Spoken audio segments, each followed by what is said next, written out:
Capítulo Reparação. Graham entrou no galpão e dirigiu uma palavra de cumprimento para Zaitef e Alexander. Viu Fabrício nu, pendurado de cabeça para baixo com uma corrente, braços amarrados. Virou-se para Ray. Tem o número da conta?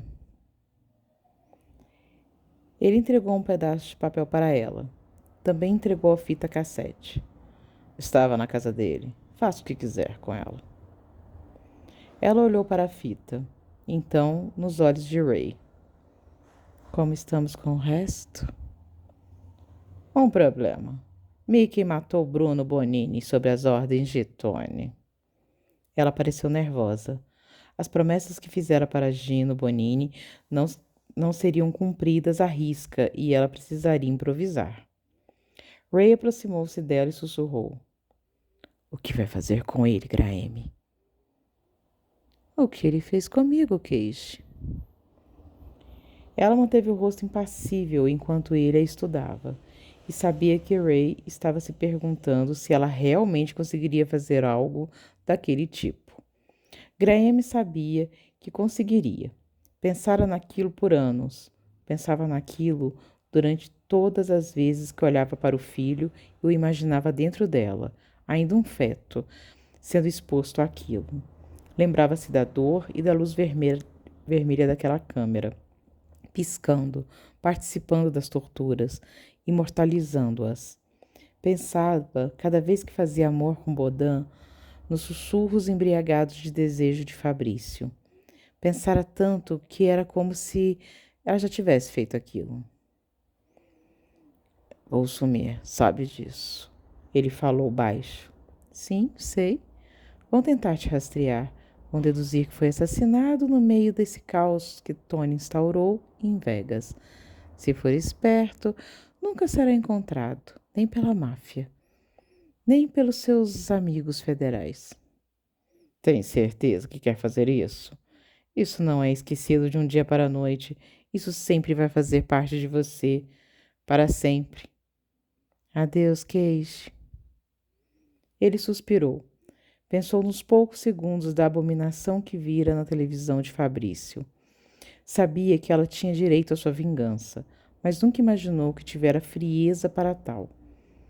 Olhando nos olhos amendoados dela, naquele momento, teve certeza. Ele saiu do galpão, deixando Graham ali com seus 2 empregados e Fabrício, que já acordara e olhava aquilo acontecer, entendendo aos poucos. Ela se sentou na cadeira de metal que haviam colocado de frente para o corpo pendurado. Notou as bitucas de cigarro e cruzou as pernas. Não falou. Olhou para ele, percebendo que nunca se esquecera do seu rosto. Nunca deixara um borrão substituir aqueles olhos secos e cheios de loucura. Sentiu o prazer de constatar que não tinha mais medo de olhar para ele, de saber que ele não podia mais machucá-la. Ele olhava também, suado, o corpo rígido. Graham sorriu. Pode falar, Fabrício. Ele não falou. Ela suspirou. Mexeu o pescoço para liberar a atenção dele. Olhou para ele e falou devagar. Eu tenho plena convicção de que isso vai me mudar. De que ainda tenho um pouco de ternura em mim, de compaixão, que reservo para o meu filho, e só para ele. Meu marido tentou me dissuadir, dizendo que outra pessoa poderia fazer isso por mim, mas para que eu não tivesse lembranças. Mas disse, por fim, que a escolha era minha. E eu pensei, Fabrício, como eu pensei. Você não tem ideia de quantas noites passei em claro pensando, querido. E cheguei à conclusão de que não vou basear minhas escolhas no medo, e sim na esperança. Eu escolho ter esperança de que os próximos 3 dias vão me vingar, e vão vingar todas as mulheres que você estuprou, torturou, espancou e humilhou. Se isso vai me estragar de alguma forma, eu aceito o castigo. Se isso me torna parecida com você, ok, aceito. Aceito por mim e por elas. Ele não falou. Para ser justa, Vou fazer o que você fez. Vou te explicar o que te aguarda nos próximos 3 dias. Em breve eu vou para o meu hotel. Vou assistir a fita que você fez. Vou tomar um banho, falar com a minha família por telefone, fazer uma transferência para Ray, jantar e dormir. Você vai ficar nessa posição. Meus amigos aqui vão ficar com você. Amanhã eu venho e vamos começar. Você será eletrocutado, escaldado com água fervente, cortado com papel em diversas partes do corpo. Vão enfiar cabos de vassoura em você e faço questão que certas frases acompanhem o processo. Certas frases que, graças a você, eu nunca esqueci. Vão arrancar seus dentes e forçá-la a fazer sexo oral. Vão quebrar os ossos dos seus pés. Você vai implorar para que parem, assim como eu implorei. Eles não vão parar. E eu vou estar presente, vou ver tudo e vou filmar também. Alguma pergunta, querido? Ele não falou. Uma lágrima escorreu. Ela se levantou. Te vejo amanhã, em algumas horas. A última visão de Fabrício, antes das luzes se apagarem, foi das costas dela, caminhando com o clique-clique dos saltos no concreto do galpão, de cabeça para baixo. Os 2 homens altos foram atrás dela, fechando a porta. Tudo ficou escuro. Então tudo era frio e dor. O efeito do álcool, das drogas, dos medicamentos sempre passa. Charlie deixou o corpo deslizar para o chão e sentou-se contra a cama. Esfregou o rosto e alcançou o maço de cigarros com a mão. Enfiou na boca, acendeu e olhou no relógio. 27 de dezembro. As 72 horas de Tony estavam chegando ao fim. Ele se perguntou quantos Bonini haviam sido mortos nas últimas 48 horas. Permitira-se a exclusão do mundo real por auxílio de doses cavalares de álcool. Passara mal, dormira. Acordou, bebeu mais, dormiu. Agora se sentia como uma casca de homem. Levantou, foi ao banheiro e se olhou no espelho. As bolsas roxas embaixo dos olhos, maçã do rosto vermelha, lábio cortado e um nariz arrebentado. Com um cigarro entre os lábios, bateu palmas lentas e pesadas para si mesmo. Parabéns, Boio. Entregou a mulher que amava o destino que sua mãe teve, de forma ainda pior, covarde.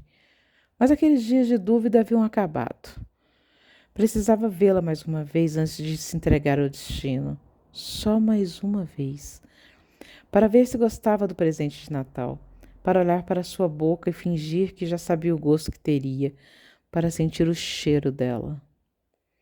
Ligou o chuveiro e terminou o cigarro.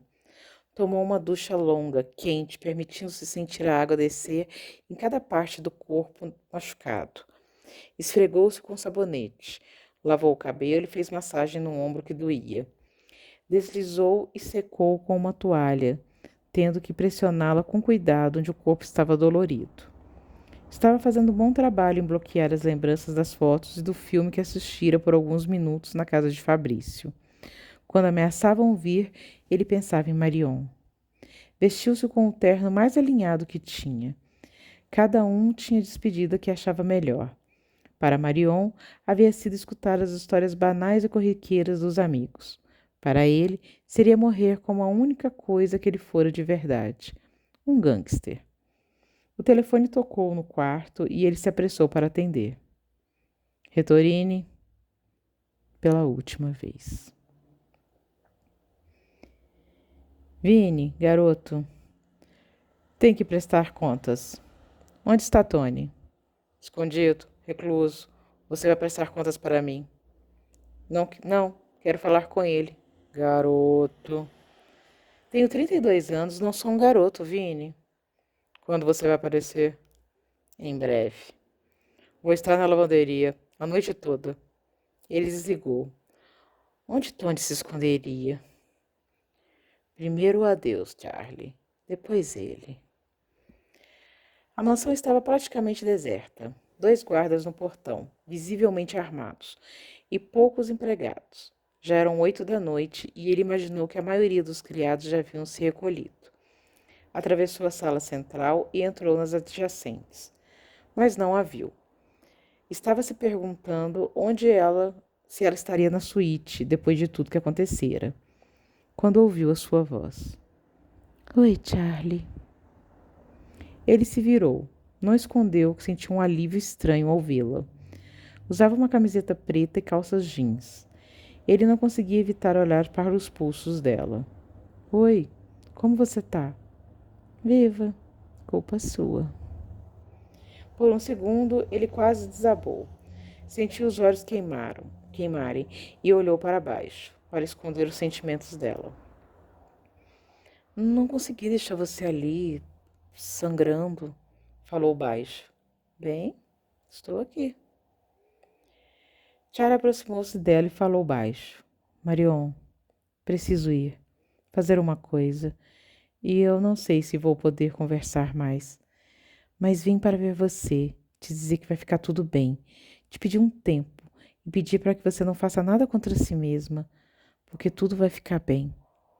Não podia falar mais, não podia fazer promessas, que não sabia se poderia cumprir.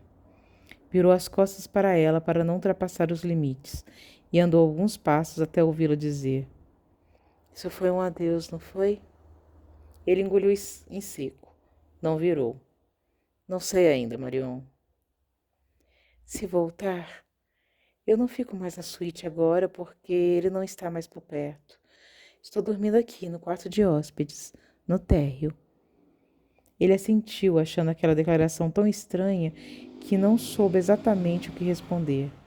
Saiu da casa, sentindo uma lufada de vento gelado no rosto, e caminhou até o carro. Se voltar, estou dormindo no quarto de hóspedes. For um convite? Ele parou de andar. Depois de anos, agora que ela chegara a um limite que não lhe permitia mais sentir medo. Pense, Charlie, você precisa ir atrás daquele demônio. Marion realmente sentia algo por ele ou só queria dar o foda-se para Tony? Isso importa? Ele segurou as chaves na mão, sentindo o peso delas e sentindo que duas forças muito potentes o puxavam em sentido opostos. Lambeu os lábios, no frio, e olhou para a mansão. Não sabia se voltaria, se sobreviveria aquela noite, mas toda a escuridão que era Vegas, lá fora também o chamava. Esperara 14 anos por aquele momento, pela convicção absoluta de que a hora de se despedir do pai chegara. Ele ou ela, Charlie, decida-se logo. A contragosto, enfiou a chave no carro e entrou. Sentiu que foi recompensado com uma intuição de onde Tony estaria. Sentiu como no primeiro dia, como se alguma força o estivesse ajudando, e ainda a incerteza da procedência, a intenção daquela força. Mas agora não era mais um garoto de 18 anos. Agora não pensava na força como vinda de Deus ou do diabo, e sim de algo dentro dele. Wash versus Konich. O diabo estava em seu palácio, Charlie sabia. Tinha orgulho demais de onde chegara para estar em qualquer outro lugar. Ele abriu o porta-luvas e tirou a bereta P4 de dentro. Checou o carregador e viu que tinha 10 balas. Deixou a arma no banco de passageiros. Ligou o rádio. Rory Gunter, Tattoo Lady, invadiu o carro, através dos altos-falantes. Charlie sorriu, encontrando na música inspiração para a merda que estava prestes a fazer. Música, boio, de irlandês. Ele aumentou o volume e pisou no acelerador. Vegas ainda brilhava. Funcionava como se nada tivesse acontecendo. Uma faixa longuíssima, flanqueada por uma miríade de luzes, de todos os tamanhos, formas e cores. Vegas pulsava, abria as pernas, dizia: venha, divirta-se, aceitamos todos os cartões. O Bayside ainda brilhava. Viam-se alguns olhares curiosos de transeuntes à fachada ferida pelos tiros, mas uma equipe de homens já substituíra os vidros quebrados, e o clima era de business as usual. Do outro lado da rua, uma van de reportagem esperando algo interessante acontecer. Charlie entrou e viu um hotel com um número reduzido de hóspedes. Ao caminhar até o elevador, pensou ter visto a recepcionista encarando e pegando o telefone. Dentro, ele sacou a bereta do coldre e olhou para ela, sentindo que se tornava minúsculo e caminhava entre os componentes de metal. Respirou fundo. Basta entrar lá, atirar no peito dele. Qual que é a dificuldade? Soltou o ar pela boca. O pensamento foi na mãe. Então o elevador atingiu o último andar e sinalizou o fim da linha com um plim.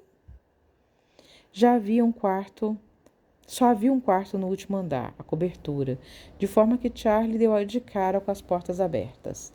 Achou estranho como um convite, mas não tinha tempo para analisar as escolhas de Tony naquele momento. Viu a enorme e sofisticada suíte vazia e Tony, em pé, de costas para a porta, olhando para Strip lá do alto. Virou-se para encará-lo. Charlie viu um sorriso leve no rosto dele. Estava te esperando.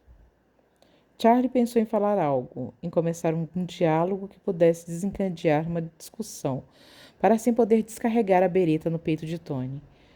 Por conhecer sua própria fraqueza e conhecer bem o poder de persuasão do chefe, ele decidiu, num átimo de segundo, agir. Levantou o braço e apontou a pistola para o pai. Tony apenas moveu os olhos para a arma. Não levantou os braços, mantendo a mão nos bolsos. Não mostrou medo e muito menos surpresa. Naquele momento, Charlie começou a questionar o verdadeiro significado das palavras. Estava te esperando. Então ele disse: Veio me matar? Pode apostar que sim, seu merda, Charlie disse entre os dentes. Me diga uma coisa antes, Charlie. E então pode puxar o gatilho.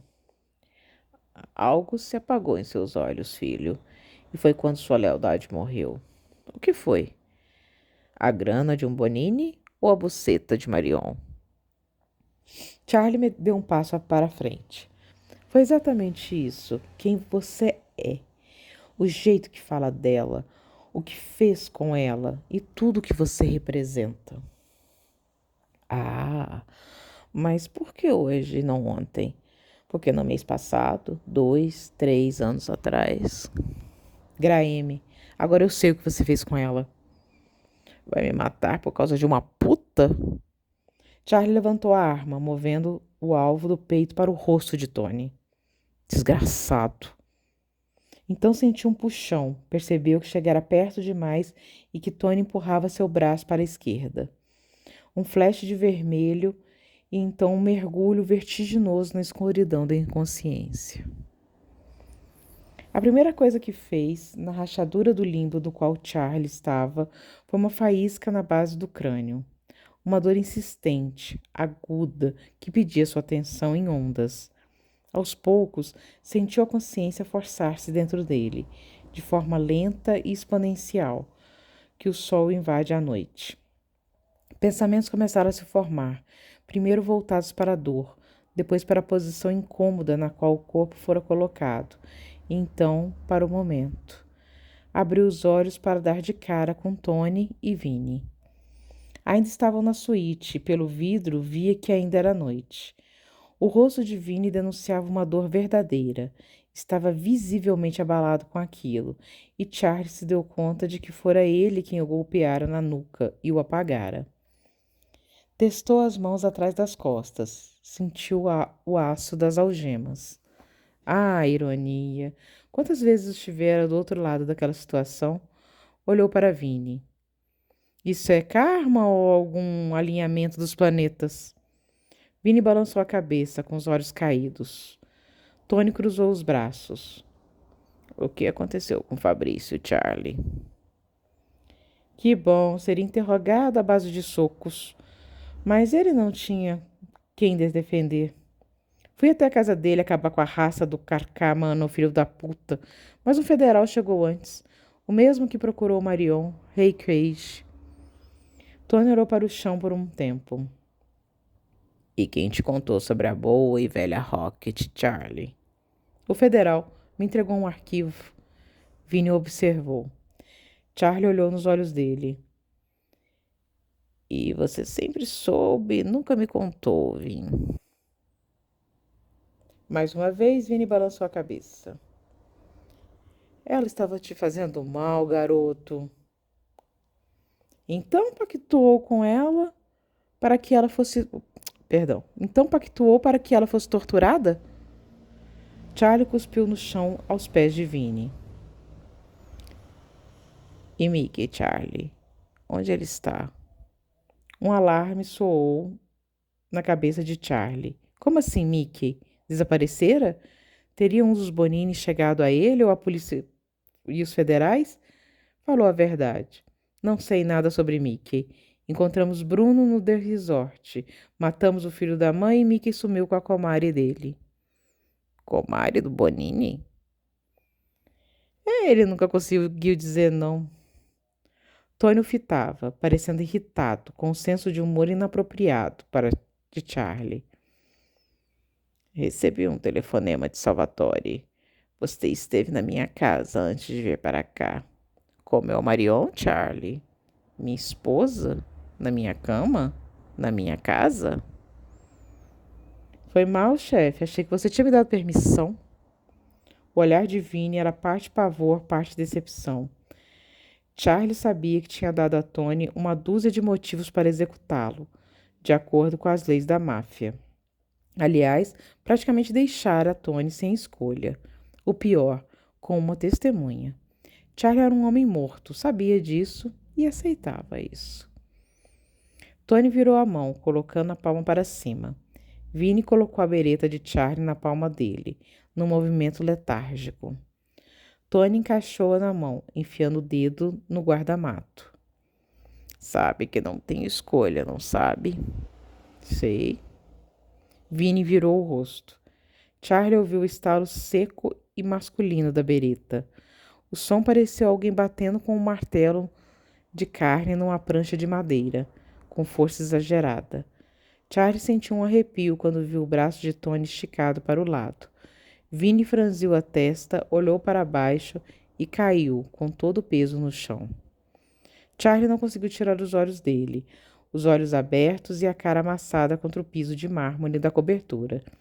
Então Charlie deu um suspiro para se situar. Olhou para Tony, mas pousou a arma em seu colo.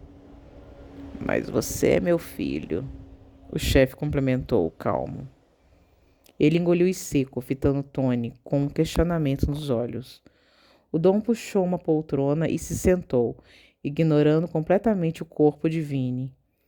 Cruzou as pernas e entrelaçou os dedos. Achou mesmo que eu não soubesse? Achou, otário, você achou? Ele suspirou, o peito formigando de adrenalina. Quando foi que descobriu?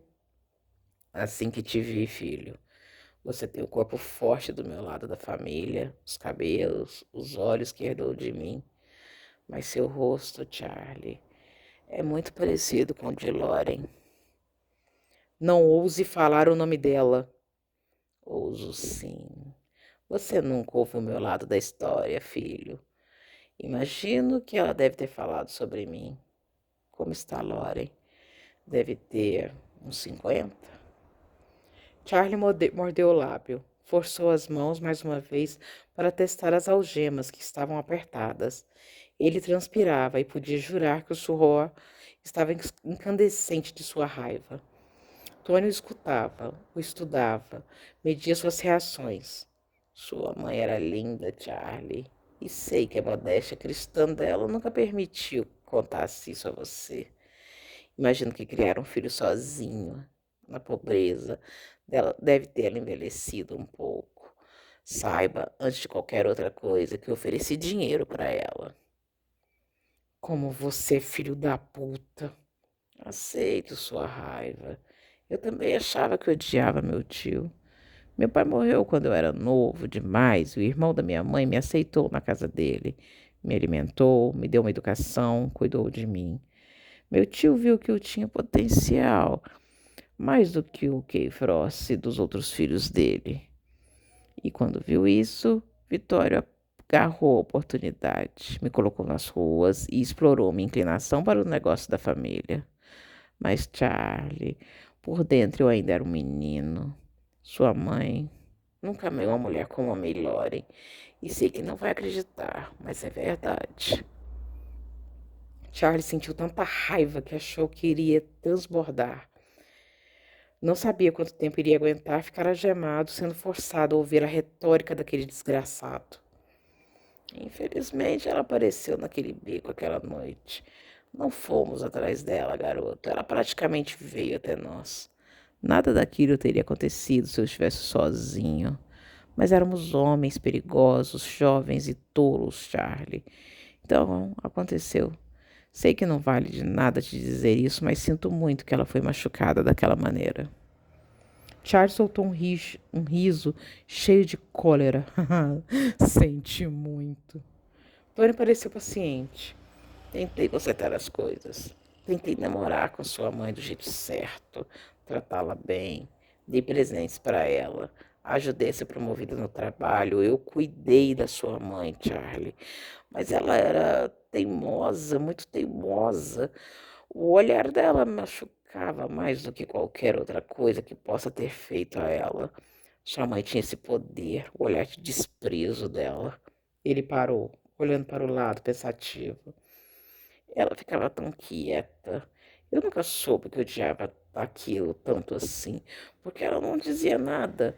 Ela não demonstrava dor, resistência, nada. Eu me inclinava para beijá-la e ela ficava ali, parada. Charlie imaginou uma cena horrenda de Tony apertando sua mãe contra uma mesa de restaurante. Fixou o olhar no pai para não imaginar mais nada. Queria berrar. Eu sei que errei com ela, sei disso agora. Tony o encarou, a voz suave e racional. Quando te vi ali, a cara dela, o mesmo olhar desafiador. Eu soube que não podia fazer nada para mudar o passado, mas podia mudar o seu futuro. Charlie, você não imagina o que senti quando vi você ali no Rodelos. Era como me ver, encontrar uma versão mais jovem de mim e dela. Senti falta dela naquele momento. E quando você falou, fiquei cada vez mais certo de que não era uma miragem, de que era você mesmo. Pedi seus registros para Viking. Ah, não. Tony franziu a testa. Puta merda, não fale dele. Depois do que ele fez, filho? Você o queimou vivo. E você acabou com seu sofrimento.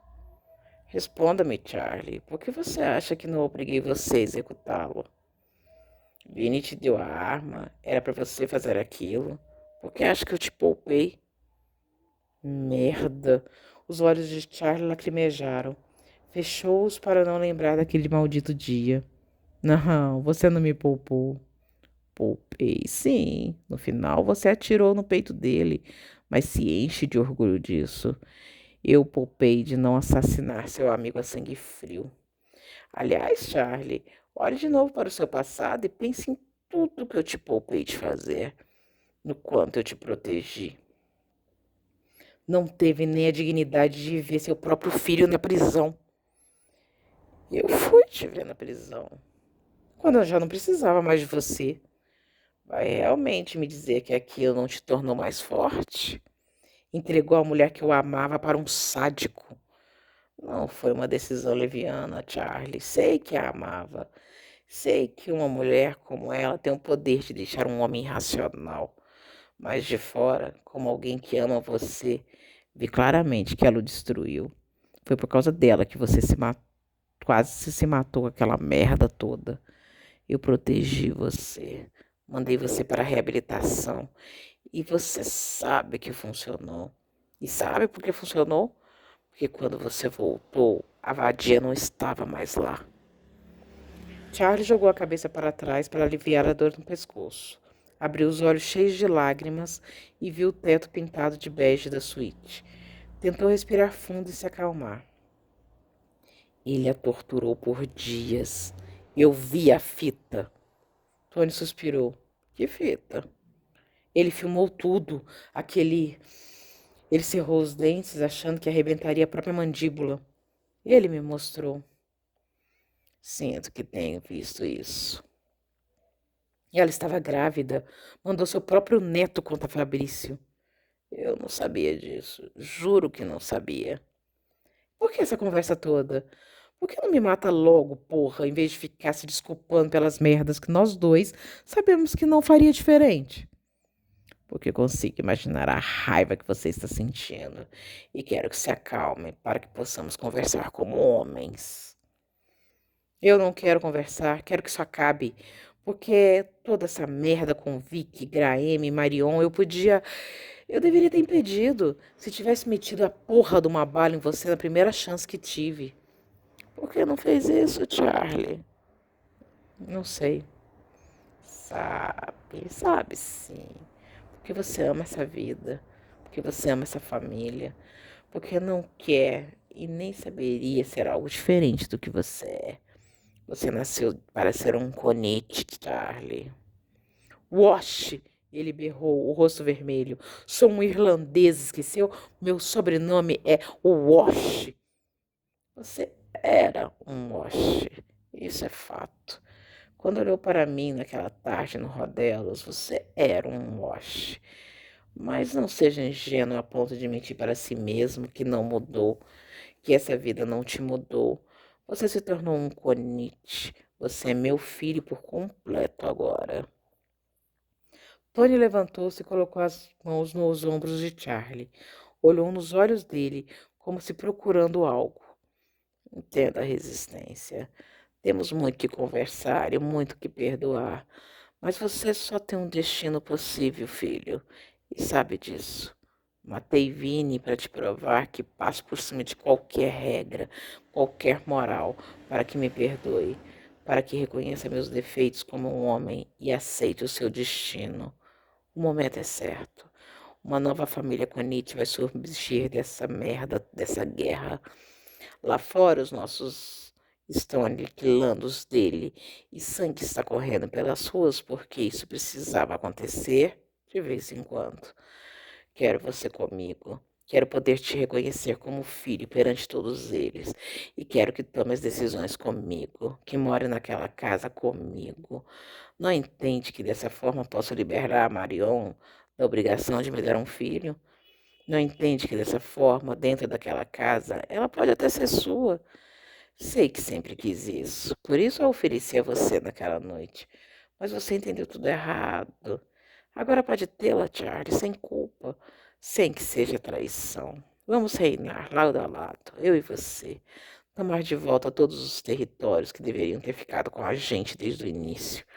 E aos poucos, conquistar o lugar que merecemos em Nova York. Daqui a 15 anos, eu me aposento e posso me redimir com você, entregando tudo isso, esse verdadeiro império em suas mãos. Charlie olhou de volta para o pai, mensurando as palavras, pesando a proposta. Vai deixar Marion livre? Tony sorriu. Claro, garoto. Nunca amei Marion, sabe disso. Todas as mulheres que tiram foram fracas substitutas para Lauren. Decepcionei-me e descontei minha solidão de forma violenta nela, sei disso. Não sei ser diferente, Charlie. Você pode e deve mudar isso. Não vê que você é a melhor parte de mim? Que você é a minha redenção, minha herança para a Cosa Nostra e para o mundo. Alguém com a minha força, alguém que treinei durante todos esses anos com um coração melhor, com um discernimento mais adequado para essa época. Ele olhou para baixo, para o carpete, cheio de padrões floridos da suíte. Sabia que podia fazer aquilo, ser aquilo, mudar as coisas para serem melhores, mais justas. Pensou na mansão, pensou em Marion esperando com uma caneca de chocolate quente e cobertores para assistirem a Hitchcock com ele. Sim, a voz saiu fraca. Você tem razão. Tony estudou, o corpo mais tenso, a respiração mal contente o seu entusiasmo. Fale, Charlie, somos só nós dois aqui, pai e filho. Fale. Tem razão. Sempre soube disso. Por isso nunca tive coragem de fazer o que eu queria, de levar para frente essa vingança infantil. Tony segurou a cabeça de Charlie com as duas mãos. Eu vou me redimir com a sua mãe. Isso eu te prometo. Você decide, você manda, eu faço. Separo-me de Marion amanhã mesmo, mesmo sendo contra as regras. Quero vê-lo feliz, só isso.